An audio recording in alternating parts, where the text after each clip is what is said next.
자, 그 다음에 이제는 독생자, 독생녀 이야기는 했지요. 독생자도 찾았고 독생녀도 찾았잖아. 씨를 누가 갖고 있어요? 하나님이 갖고 있잖아.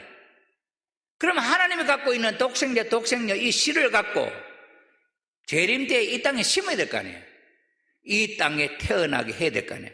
그래서 독생자의 재림과 독생녀의 어린 양 잔치, 이 과정이 어떻게 연결되느냐, 이게 중요하잖아요. 예수님이 독생자로 오셔서 재림하는데 그 재림하는 독생자하고 재림주하고 독생자 어떻게 연결되느냐 이 말이에요. 이게 세상 원리에서는 없다 이 말이에요. 오늘 통일 원리에서만 해결할 수 있는, 설명할 수 있는 내용. 그러니 섭리적으로 예수님이 메시아가 못되고 죽어서 어린 양 잔치 못하고, 그러니까 예수님이 메시아로 오셨는데 유대교도 안 믿어. 예수님을 따르는 몇 명의 무리가 새로운 종교를, 가르침을 끌고 나가. 이게 기독교예요. 기독교. 그게 연장된 거예요. 하나님의 섭리가 예수님이 돌아가심으로 연장된단 말이에요. 자, 그래서 구세주의 사명 완수를 못하고 그 믿음을 계승한 이스라엘, 제2 이스라엘이 기독교다 이 말이에요. 그래서 노아로부터, 아담으로부터 예수님과, 이거는 중심 섭리 역사, 하나님의 중심 섭리 역사가 예수님을 통해서 천국을 이루려고 하는 1차 계획이 있었는데 예수님이 돌아가시니까 기독교에 연장됐어요. 그러면 예수님 때 천국이 이루어지려 하면은 예수님이 사는 그 예루살렘은 천국이 되어 안 되잖아. 전 지구가 천국이 돼야 돼. 그래서 그 당시에 왕래가 빈번하지 못하는 인도, 그 다음에 중국, 저기다가 이 4천년 역사를 갖고 있는 민족이에요. 누굴 보내느냐? 공자를 보내고 석가모니를 보내고 그 다음에 그리스의 철학자를 보내서 인간들의 마음을 선하게 가르쳐서 예수님 때 천국을 함께 만들자고 계획했다. 이게 반개섭리라 그래요. 반개섭리. 그런데 예수님이 돌아가시니까 이 반개섭리가 예수님 때 맞춰져야 되는데 예수님 돌아가시니까 다시 이것도 연장되는 거지. 다시 재림 때까지 연장되는. 그래서 기독, 공자도, 유교도, 그 다음에 불교도 이것이 연장되면서 지금까지 흘러온 거지. 네. 자, 이런 터전 위에 여기서 보세요. 한국은 4,300년 역사를 갖고 있는데 다른 나라는 4,000년 역사 후에 공자나 석가나 그 다음에 철학자 소크라테스도 태어났는데 이 한국에는 4,300년 역사에 아무도 없어. 그러면서도 없어지지도 않아요. 그렇다고 해서 큰 나라도 아니야. 손가락만한 나라. 여기에 무슨 의미가 있을 거 아니에요. 자, 그래서 한번 보자요. 예수님이 이 땅에 오셔서 하고 싶었던 일이 딱 요예돼요. 나는 하나님의 아들이 독생자야. 나는 후아담이야. 나는 결혼할 거야. 그게 예수님의 소원이었어. 그 소원을 못 이루고 그 당시에 예수님을 안 믿으니까 뭐라 밑에 말씀, 이게 중요해요. 요한복음 14장 9절에서 10절에는 예수님 자신이 나보고 내가 하나님이다 그랬어. 내가 하나님. 그러니까 이 예수를 욕하는 거지. 네가 하나님이냐고. 그 다음에는 요한복음 10장 38절에 나를 못 믿겠거든 내가 하는 일을 보고 믿어라. 그 다음에는 요한복음 15장 14절에는 그렇게 하면은 내 친구가 된다. 그 다음에 요한 1서 3장 2절에는 하나님 자녀 같아진다. 하나님 자녀처럼 된다는 거예요.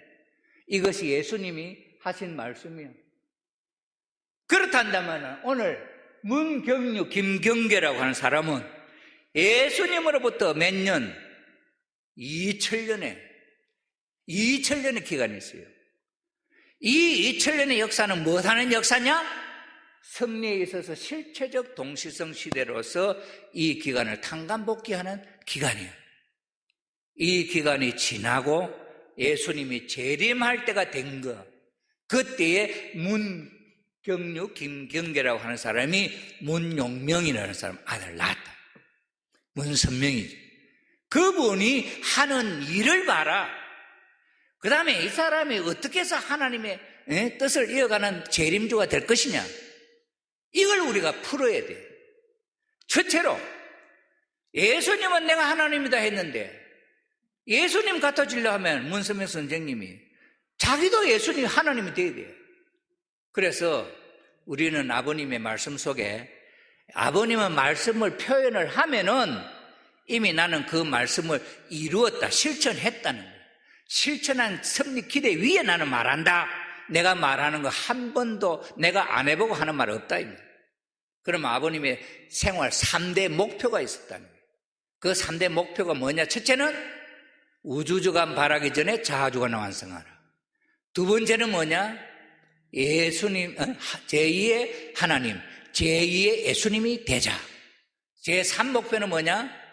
솔로몬의 지혜와 베드로의 믿음과 예수님의 사랑을 소유하자. 이것이 아버님의 3대 생활 목표였어요. 그럼 그 목표를 세워놔놓고 아버님이 이것을 내가 3대 생활 목표다 표현을 할 때는 이 말씀을 하나도 안 이루시고 표현하는 게 아니다. 이미 그 말씀을 다 이루었다. 아버님이. 그러면 아버님, 내가 하나님이다. 그 말이죠. 예수님이나. 그러니 그 하는 일로 봐서, 그 하는 일로 보아 예수님이 하시고자 하는 일을 문선면 선생님이 하고 있지 않냐. 그럼 아버님도 16세째 부활절날 예수님을 만나서 그 예수님의 사명을 대신 이루어줄 사람으로 마음을 잡수셨다. 그리고는 40세 성원에서 어린 양 잔치를 하시고, 그래서 그 터전 위에 참된 부부, 참된 부모, 참된 자녀가 되는 길이 여기서 나왔다. 자, 그래서 누가 재림주 메시아냐? 재림주 메시아는 어디서 결정돼? 신랑의 자리에서 결정되는 거죠. 신랑의 자리. 그러면은 이 신랑의 자리는 누가 닦아놨냐? 우리 원래 앞에 섭리적인 내용을, 기대를 닦아놓은 것을 후대 인물은 그 섭리적인 내용을 이어받아서 그 승리한 자리에서 출발한다. 그러면 예수님이 신랑 신부의 자리까지 올라가다가 말았는데, 그러면 재림주님은 신랑 신부에서 출발하는 거지. 그래서 신랑 문선명, 신부 누구 있어야 될 거 아니에요. 그 신부하고 하나님을 중심 삼고 어린 양 잔치를 할 거지. 그렇게 될 때 제2의 하나님, 제2의 예수님, 이것이 아버님하고 예수님하고 똑같은 목표잖아요. 그러니 예수님까지 이렇게 한다는 것은 기독교 이야기고, 이렇게 해서 출발을 한 것을 통일교회야. 그런데 기독교는 이걸 안 믿어. 아버님의 어린 양 잔치 안 믿어. 그런데 기독교는 수도됐고 아버님을 모시고 새롭게 출발하는 무리가 통일교회예요. 그러면 섭리적으로 볼 때 통일교회는 제2 기독교다. 그 말이지. 여러분 이해가 되십니까? 통일교회가 축복 결혼식이지. 아버님이 메시아라고 한다면 16살 때 소명을 받았다. 묘도산에서 예수님을 만났어. 그럼 나는 재림주다. 그게 아니야. 하나님의 뜻과 심정을 체휼하는 거예요. 얼마나 성서를 읽으면서 노력했는지 모르잖아요. 일본에서 공부할 때도 성경책이 몇 권에 떨어졌다 그러잖아요. 그걸 통해서 하나님의 심정과 하나님의 뜻을 깨닫는 거예요. 그래서 혈통복귀를 통해서 태어나신 예수님을 알게 되었다. 아, 예수님은 이래서 하나님의 아들이구나. 하나님의 아들로서 뭘 하고 싶었느냐? 어린 양잔치. 그래서 아버님은 40세에 성혼식을 했어. 참된 부부가 되는 길을 알았다. 그러면서 하신 말씀이 이것은 6천년 만에 찾은 공식이다.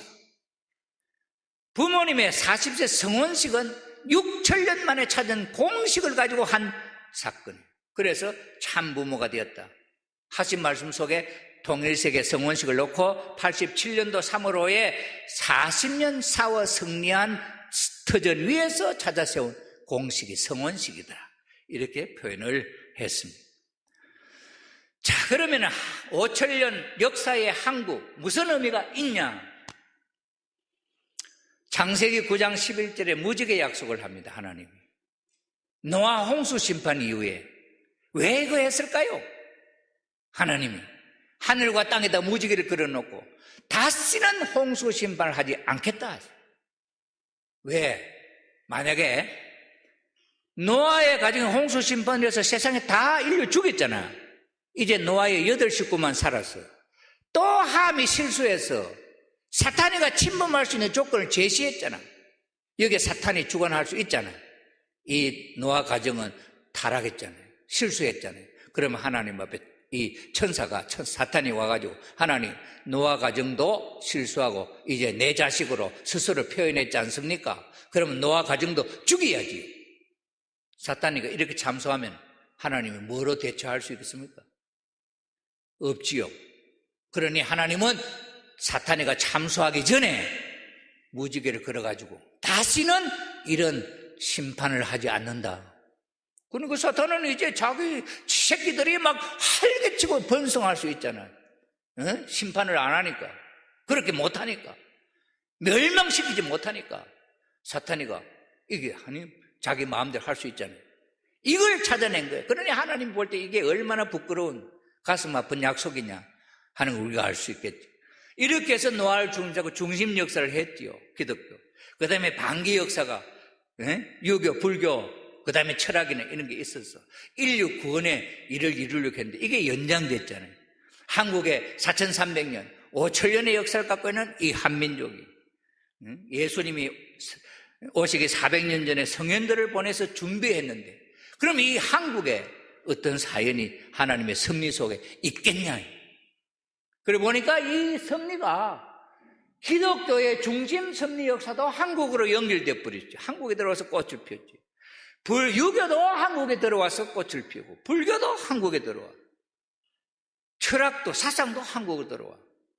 그렇다면 한국에 반만년 역사를 가지고 이 민족을 살려오고 이 모든 문화를 여기 와서 열매 맺게 하는 이유가 뭘까요? 그런 터전 위에 태어난 문선명이라고 하는 분은 어떤 분이냐? 이 시온과 문선명 선생님의 관계는 어떤 인연을 갖고 있냐? 옛날에 아브라함이 중심 역사로 아브라함의 자식들을 통해 가지고 유다 베레스를 통해서 예수님이 태어났는데, 이게 중심 섭리인데 이게 무너지고 실패한다면은 끝이냐?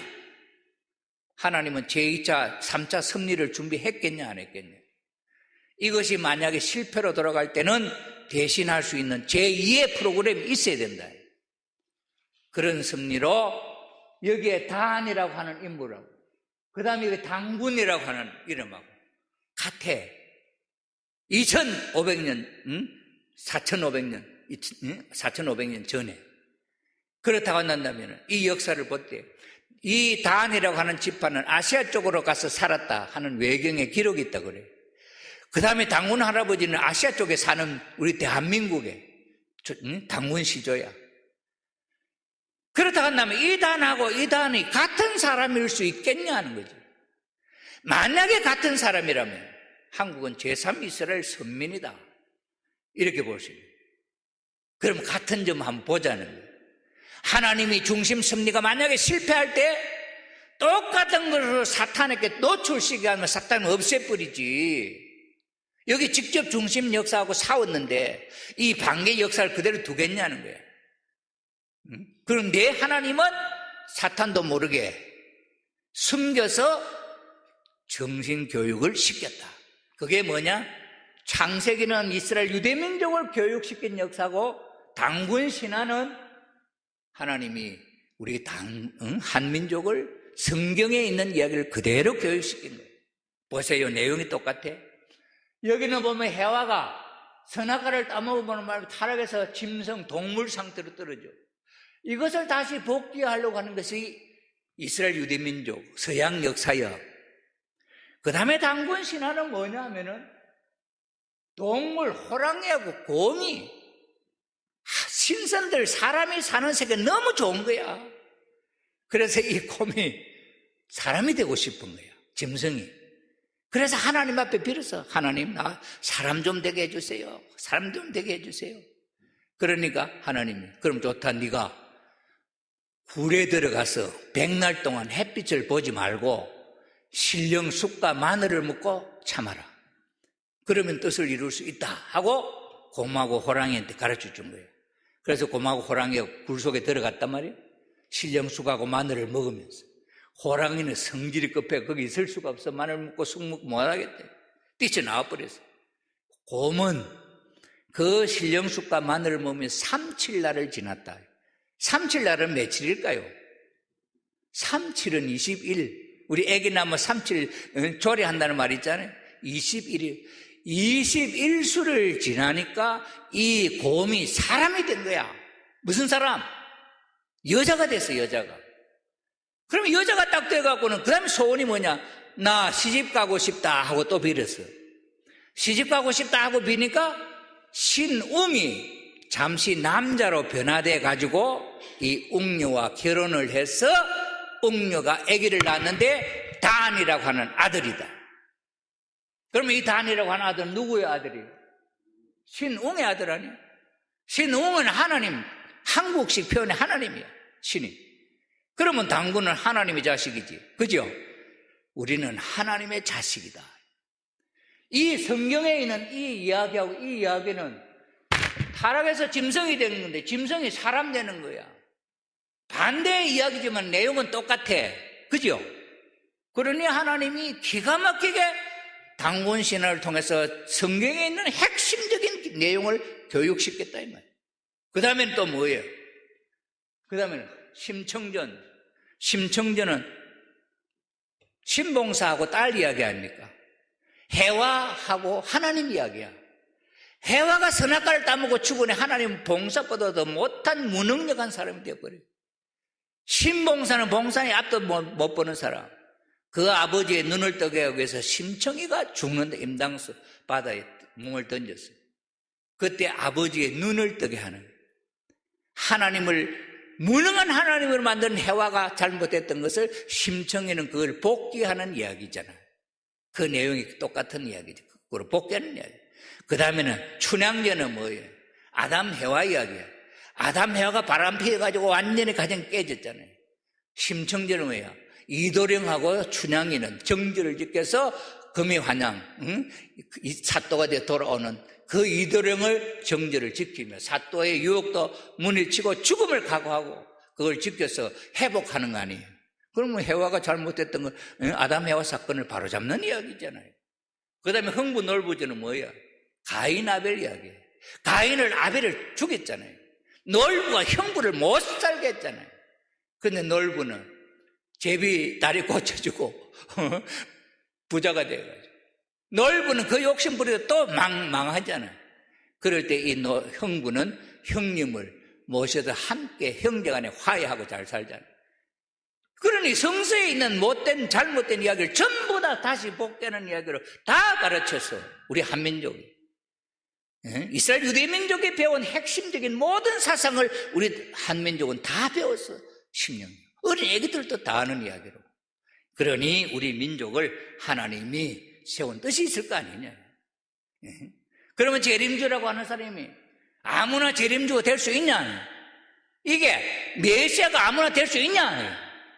하나님도 오케이 해야 되고 사탄도 오케이 해야 되고 자신도 알아야 돼. 자신은 몰라다는데 세리와니가 엘리야를 했는데 자신은 아니다니까. 엘리야 못 됐잖아요. 자, 그러면은 여기 보세요. 아버님이 어떤 사람이 영통을 해가지고 보통 사람은 영통하면 1시간 꿈꾸다가 끝나버리면 영계 몰라. 그런데 이 사람은 영안이 열려가지고 한 달 동안 똑같은 것을 볼 수 있는 거예요. 그래서 영계에 있는 미륵불을 그림을 그렸다. 미륵불이요. 그래가지고 발표를 했는데 저걸 딱 보면 저 사람 누구야? 통일교의 문 선생이네. 재림주님이 미륵불이야. 영계 왕이야. 하나님도 인정하고 사탄도 인정하고 아버님도 인정하는. 그래서 인류 구원을 위해 오신 아버님. 아버님의 탄생 배경은 아버님의 자서전에 다 나와 있지요. 이건 시간 관계상 내가 다 이야기할 수 없고 그 과정에 하나님이 독생자로 아기를 심을 수 있는, 아기씨를 심을 수 있는 어머니의 마음, 그 가정의 마음, 가족 상태, 이걸 우리가 볼 수 있는. 아까도 내가 이야기했지만 하나님의 아기씨를 가지고 엄마 뱃속에, 어떤 엄마 뱃속에 아기를 심어야 잘 기르겠냐고요. 창녀한테는 못하잖아요. 그러니 마리아를 통했다 하듯이 어머님의 가정 문경유, 김경계 이 두 부부 사이에 형님 문용명이 이름 뭡니까? 형님이 있고 둘째 아들로 문용명이 태어났는데 하나님의 독생자다. 그러니까 이 사건을 놓고 어째서 아버님은 독생자, 형님은 사탄 새끼고 원죄가 있는 사람이고 아버님은 원죄가 없는 사람이고 이 이야기를 하는 하나님은 그거 못합니까? 형님도 가인압의 형님이 동생을 하나님같이 받들어 모실 수 있는 형님 위에다 동생을 주었으니 그 동생을 잘 보호하고 그렇게 할 형님인데 왜 그 애기씨를 거기에다 못 주겠냐 이게 하나님이. 그렇죠? 그런 이유로 하나님이 뭘 못하겠냐. 그런 환경이 있단다면. 그런데 그건 문제가 될 수가 없다. 네. 그래서 아버님이 태어나게 된 배경에 문시동네에 어떤 배경이 또는 아버님의 그 심성이 어떤 것이었냐 하는 것을 우리는 이 자서전을 통해서 잘 알 수 있고 생애노정에 대해서 자세하게 소개하기 때문에 저는 생략을 하고 아버님이 그런 독생자의 배경을 연결시켜서 독생자가 될 수 있는 내용은 이제 또 조금 이따 이야기를 하겠습니다. 독생녀 한학자를 만나야 어린 양 잔치를 할 수 있다. 어머님이 이 이야기를 하니까 아버님 좋아하던 사람은 이것 가지고 또 터지고 마음이 상해. 어머님은 어째 아버님은 깔가 문지를 내고 자기가 올라가려고 한다고. 그렇게 생각하면 그렇죠. 독생녀 한학자를 만나야 어린 양 잔치를 할 수 있다. 그러니까 좀 기분 나쁘다 이게. 독생자 아버님 좋아하는 사람. 그러나 독생자 몰라서 그래. 예수님이 독생녀 몰랐으니까 맞아 죽었잖아요. 네? 아버님도 왜 성전 어머니하고 결혼했는데 그는 어린 양 잔치가 아니고 희진님 어머니하고 결혼을 또 생활했는데 이건 왜 성혼식이 아니고 왜 한학자를 만나야 어린 양 잔치 성혼식이 되냐. 뜻이 있을 거 아니에요? 독생녀의 뜻이 아무렇게나 연결되는 거 아니잖아요. 참 어머님이 태어나게 된 배경에 달래강의 전설, 조씨 가문에 그 다음에는 정주 달래강 전설이 있죠. 그 다음에는 그 한준이라는 조상이 동전 셋잎이 나면 그가 집신 살라고 했다가 그것은 공적인 돈인데 너가 개인적으로 집신을 샀다. 내가 너 집에 아들을 보내려고 했는데 딸을 보내겠다. 공주를 보내겠다. 그런 전설이 있잖아요. 그런 터전 위에 그 가문의 조모 할머니 신앙심이 얼마나 깊은지 신앙심이 좋잖아요. 그 다음에 그 집 딸이 홍순의 할머니 어머니야. 딸이 조모 할머니의 딸이 홍순의 대모님이지요. 그 홍순의 대모님은 어머니보다 더 신앙심이 깊어. 그 홍순의 어머님의 복중을 통해서 한학자 어머님이 태어났다. 아무 여자한테 심을 수가 없다 이 말이에요.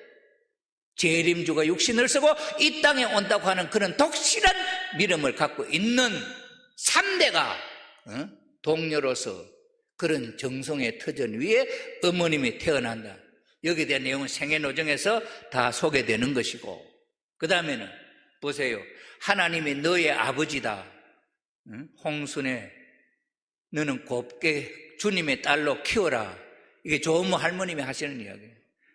그 다음에는 한국의 신령운동이 남자를 중심 삼고 여자를 중심 삼고 일어난 사건도 우리 다 생애노정에서 아는 거죠.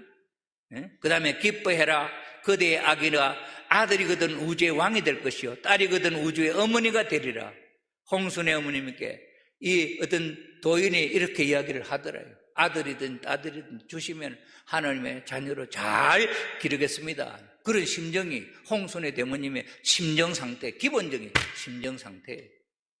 그래서 이 홍순의 대모님이 몽시에라도 좋으니 이게 이제 그 복중교에 있을 때 이 바느질을 하고 주님의 옷을 만들고 할 때 몽시에라도 좋으니 재림주를 한 번만 만나 뵀으면 좋겠다. 죽어도 한이 없겠다 하고 졸았다는 거야.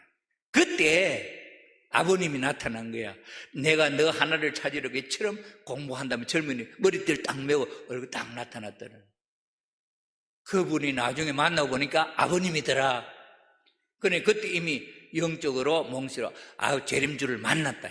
홍순의 대모님. 얼마나 신앙심이 좋은 분. 이런 신앙심이 좋은 바탕을 통해서 어머님이 나타나는. 그럼 어머님도 이제 17세 때 돼. 그때 몽시에 나 그때가 그날이 가까워졌으니 준비해라 하는 계시를 받았습니다. 그때가 무슨 날인지 몰라. 어머님 그걸 받고 마음으로 주는 하나님이 시키는 대로 절대 복종하는 주님의 뜻대로 하시옵소서 하는 자시지. 그래서 나는 완전히 자아를 떠난 입장에 있었습니다. 무아가 될 수밖에 없었습니다. 지금까지 저는 뜻대로 살아왔습니다. 이제 하나님의 뜻이 무엇이라고 해도 하나님의 섭리의 목적이 무엇이든지 명령하시는 대로 따라하겠습니다. 이게 어머님이 16세, 17세 때의 마음 자세예요. 그 다음에 40세인 남자가 17세 처녀를 어머니로 삼겠다고 한 것입니다. 아버님이 40대. 그러나 섭리사에서 어쩔 수 없습니다. 그런 어머니를 모셔서 이루어 나온 것입니다. 그래서 약혼할 때 어머니에게 나는 이렇게 가야 한다. 전부 섭리의 이야기를 어머님께 했다. 그럼 어머님이 17세 어머님이 여러분의 딸 같으면 9시간 동안 이야기하는데 어머님이 그 소리만 아무것도 모르면 졸지. 무슨 40세 노인이 하는 일이 뭐니 모르면 졸지. 그죠? 어머님은 그 아버님의 말씀에 따라서 하다 하면서 당신의 계획을 그림을 그리면서도 설명을 하고 복귀 섭리가 어떻게 흘러갈 것을 이미 어머님은 다 아신다. 그래 어머님이 보통 여자예요? 보통 여자로 어머님을 생각해? 형제님 그루에서 어머님을 메시아의 아내. 메시아 아내가 뭐예요? 독생녀를 메시아 아내란 말은 아무 여자는 그 자리에 갈 수 있다 이 말이에요. 그러니 거기다 강현실 씨를 갖다가 참 어머님이 잘하고 그림을 딱 갖다 붙여놓고 이러지. 그 사람들이 무슨 원리를 아는 사람들이에요? 허경환이라는 사람이 나보고 말이에요. 자기하고 원리 진리 토론하더니 개똥 같은 철학에 자기가 독생녀 비밀을 알아? 아무리 원리 강의 잘한데도 이 사실을 모르는 사람. 내가 들어보니 아무것도 몰라. 그 욕하는 소리, 어머님 욕하는 소리를 내가 또다시 귀로 듣겠냐는 게. 우리 이기식 교구장님이 만나자고 한번 하니까 나 만날 필요 없어요. 교회에다가 장로 권사들 모아놔. 내 10분만 이야기하겠다니. 그따위서 10분 뭐 어머님 욕할 건데 내가 그 소리 듣고 앉아요? 더럽다. 나는 귀를 더럽게 하기 위해서 그거 만날 필요 없다. 교구장님 만나지 마세요. 그래서 나보고 만나 토론하니 나는 그 사람 만날 필요도 없다. 똥 같은 소리. 그래서 내가 똥이 말하는 똥이 이야기하니까 뭔 똥에 네 맡아봐야 이 똥은 맡아봐야 하나? 냄새 보면 다 아는 거야. 똥 같은 소리 하는데 내가 와가서 거기 가서 똥 만지려고 이야기하냐고 아예 딱 끊어버려. 참 어머님에 대한 비밀을 모르잖아요. 어머님에 대한 내용도. 그래서 아버님은 어머니에게 이렇게 사탄이가 공격하면 이렇게 하고 이렇게 전부 다 이야기했다는 게 9시간 동안에. 그것이 어머님하고 아버님의 대화 속에 이루어질 수 있는 상대니까 이야기하지. 저는 아버님 만났단다면 10분도 이야기할 거리가 없어요. 전에 아버님이 한번 기회가 있어서 아버님하고 물었는데 뭐냐면 내가 아버님 연계는 어떻습니까? 하는 거. 이래가 똑같지 뭐. 연계가 어떻습니까? 하니까 이거 똑같지 뭐 이러시더라고. 근데도 내가 더다시 질문할 거리가 없어 내가. 아버님이 내한테 뭐 뜻을 대고 물으면 내가 대답할 거리가 하나도 없어요. 못해. 그러니 어머님이 9시간 동안 아버님과 처녀 17살짜리가 대화를 9시간 동안 했다는 건 기가 막히는 보통 여자가 아니잖아요. 독생녀니까 그렇게 한 거지. 이걸 우리가 몰라. 어머님 간택 문청재와 나는 9시간 동안 많은 이야기를 나눴습니다. 그림도 그려 보여드렸습니다. 나는 대답하면서도 또박또박하게 나의 소망과 포부에 관해 이야기했습니다. 요단강가에서 받은 축복을 떠올리면서 야곱이 하늘의 자녀들 많이 두겠다는 말도 당당하게 했다. 아버님 앞에. 야곱이가 요단을 건너면서 하나님에게 약속해서 12자식을 낳고 했던 것처럼 나도 아들, 딸 많이 낳겠다. 아버님 앞에 이야기했다면. 그때 아버님 이야기를 들어보면 마지막 결선에 세 여자가 올라갔다는 거야. 어머니 될 수 있는 분으로. 그래서 두 분은 여자분은 내가 12자식을 낳겠냐니까 못 낳았으면 나는 못합니다. 탈락. 마지막에 어머님이 나는 12 많은 자식을 낳아야 되니까 낳겠다. 그것이 어머님. 그러니 섭리를 보세요. 야곱 이야기를 하잖아요. 이삭이 아브라함에게 재물이 어디냐고 물었습니다. 아브라함은 하나님이 준비해 놓으셨다면서 더 이상 대답을 하지 않았습니다. 그러나 이삭은 어린 나이임에도 처해진 상황을 판단하고 자신이 하늘에 바쳐질 재물임을 깨달았습니다. 이게 어머니 말씀이에요. 이삭이 장작 더미에 누워 하나님의 섭리를 깨닫고 순종했듯이 하나님께서 나를 하늘 신부로 준비해 오셨던 것은 하늘의 섭리요 애정임을 깨닫고 의문을 갖지 않았습니다. 이게 어머님의 마음, 독생녀의 마음이에요. 그래서 참부모님 가역식과 성혼식이 이루어지는데 어머님 간택 과정에 이런 조건들이에요. 10대에서 80대 모든 여자들 다 불러면 그래요. 참소를 안 한다. 어머님 결정하는데 무조건 해버리면 다른 여인이 참소해서 어머님을 죽이는 거예요. 그러니까 10대부터 80대 처녀들 모두 모여라. 비키니 차림으로. 이래가지고 조건 하나하나에 다 떨어지고 마지막에 3사람 남았는데 거기서도 2사람 떨어지고 어머님이 간택돼요. 어머님은 절대신앙, 절대사랑, 절대복종 12자식을 낳겠다는 조건으로 어머님, 그 다음에 조은모 할머님, 그 다음에 총순의 대모님을 통해서 태어나신 어머님, 그 복종이 신앙의 복종이다 이 말이에요. 그 다음에는 재림신학을 육신서고 이 땅에 주님이 오신다고 하는 그 신앙을 믿는 그런 집단에서 태어난 분이에요. 자, 그래서 재림주님을 모시기 위해 직업정성을 바쳐 나왔던 홍순의 대모님의 외동따님인 참 어머님과 가역식을 가졌습니다. 이 이야기는 그냥 이제 넘어가고 성혼식 짓고 참 어머님의 결심이 당간복귀는 나 당대에 끝내겠다. 하나님을 반드시 해방하겠다. 12명의 자녀를 반드시 낳겠다. 참 아버님을 만나기 전에 이미 이해하고 있었다. 참 어머님의 사명이 어머님은 20년간에 12명 이상의 아들, 딸을 낳아서 야곱 가정을 완전히 당간복귀하지 않으면 안 됩니다. 야곱 가정을 당간복귀합니다. 그 다음에 예수님의 12제자가 모두 엄마가 다르기 때문에 예수님하고 하나 안 됐다. 별개의 종족으로 묶어진 형제권이 문제였다. 야곱 가정은 내 여자를 통해서 낳은 12아들, 딸을 가지기 때문에 문제가 되었다. 12자식을 낳아야 하는 이유를 설명하는 겁니다. 어머니의 사명이 불가능하게 된다. 어떻게 돼? 12명을 20년 이내에 12명 이상의 아들, 딸을 낳지 않으면 어머니의 사명이 불가능해집니다. 20세가 넘으면 어머니가 될 수 없습니다. 만 18세까지. 이게 조건이에요. 그러니 어머님이 보통 어머니예요? 보통 어머님이 아니지 않아요. 이러한 섭리적인 독생녀를 복귀하기 위한 이러한 섭리적인 배경을 가지고 아버님과 어머님은 이 2000년의 역사를 어떻게 뛰어넘어야 되느냐?